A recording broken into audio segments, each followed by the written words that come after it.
Good afternoon, everyone. Over next week, as we build up to Good Friday, we're going to be following The Nail by Stephen Cottrell, our former Bishop of Chelmsford, now Archbishop of York. Each day of Holy Week, we will be glimpsing through the eyes of a different character who will be telling us their story and the role that they may or may not have played in Jesus' crucifixion. Who will accept the blame and who will be left holding the nail? Well, today we're looking at the Gospel of Luke, chapter 22, verses 47 to 62, and we're reading about how Peter, one of the disciples, and the part he played in the events that led up to the crucifixion. While Jesus was still speaking, a crowd showed up. Judas, the one from the 12 in the lead, he came right up to Jesus to kiss him.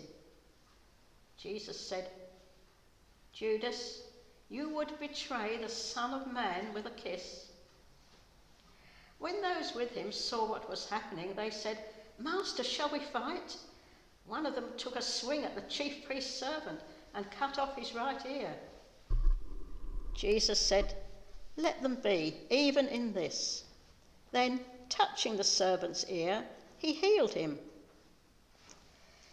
Jesus spoke to those who had come, high priests, temple police, religious leaders. "What is this, jumping me with swords and clubs as if I were a dangerous criminal? Day by day I've been with you in the temple, and you have not so much as lifted a hand against me. But do it your way. It's a dark night, a dark hour." Arresting Jesus, they marched him off and took him into the house of the chief priest. Peter followed, but at a safe distance. In the middle of the courtyard, some people had started a fire and were sitting around it, trying to keep warm. One of the serving maids sitting at the fire noticed him, then took a second look and said, "This man was with him." Peter answered, "Woman, I don't even know him." A short time later, someone else noticed him and said, "You're one of them." But Peter denied it. "Man, I am not." About an hour later, someone else spoke up, adamant. "He's got to have been there with him. He's got Galilean written all over him." Peter said, "Man, I don't know what you're talking about." At that very moment, the last word hardly off his lips, a rooster crowed. And then the master turned and looked at Peter. Peter remembered what the master had said to him, "Before the rooster crows, you will deny me 3 times. He went out and he cried and cried and cried. I know what you're thinking. It would be what any normal person would think in the circumstances. You let him down. You did your own thing. You went your own way. But just stop for a minute and think what you would have done. Oh, it's easy to judge from your safe distance, but when you're in the thick of it, when it's happening all around you, it's much more difficult. You find you're thinking about yourself. It all becomes very plain. How do I save my own skin here? But what you probably don't understand is this. It is what he wanted. This is what he was seeking out. And I really believe that he might be, that he was the Messiah. But not like this. I mean, he had every opportunity to show people, but he said nothing, did absolutely nothing. And then last night by the fire, he just looked at me, and I don't know how to read that look. So much else has happened, so much in so short a time. Washing our feet, telling us to love one another, breaking bread and telling us it was his body, pouring wine and saying it was his blood, saying that one of us would deny him. And then Judas left.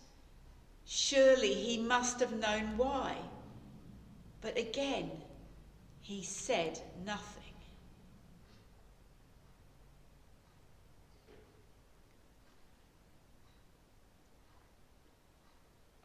And I was indignant.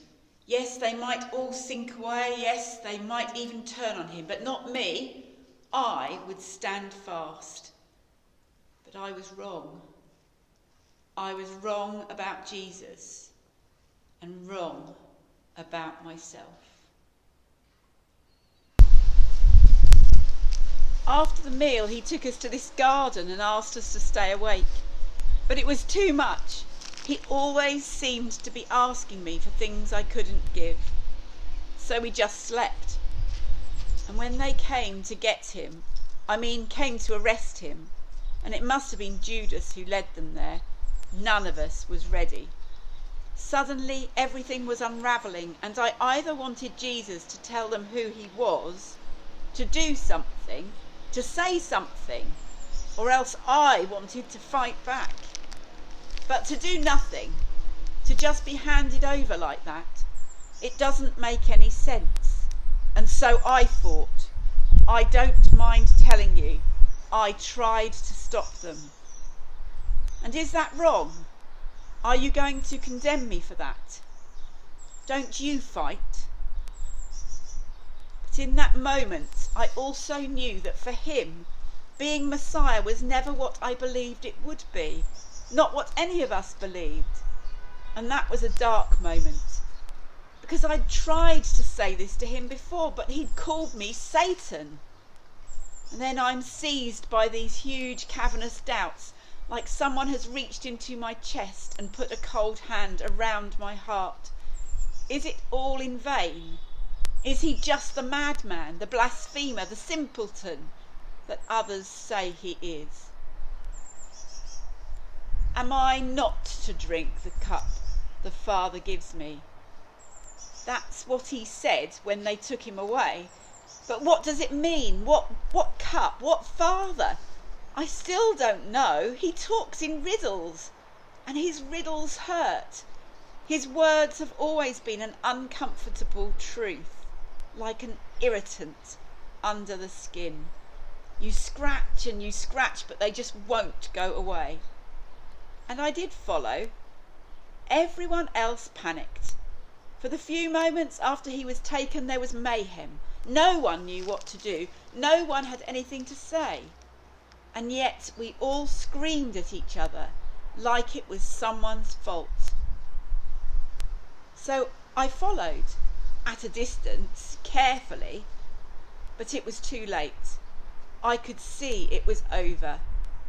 And maybe I was the fool, for ever believing it could have been different. So when they said to me, "You know him, you were with him, you are one of them," it was easy to say no. Because you see, I don't know him. I'm not with him. I'm not one of them, not anymore. There is no them. It's over.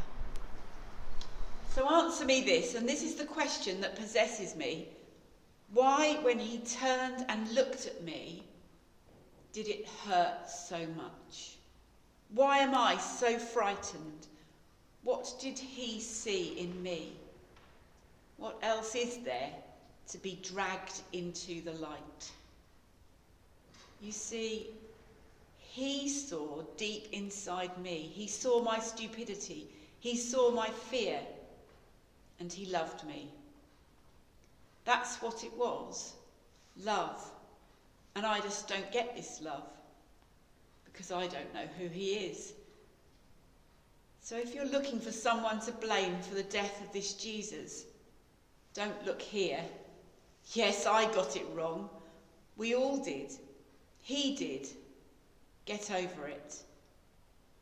But these are the facts. He was arrested, tried, beaten, nailed down, crucified.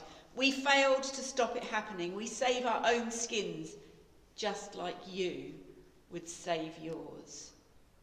We didn't like the thought of those nails in our soft flesh, so we ran.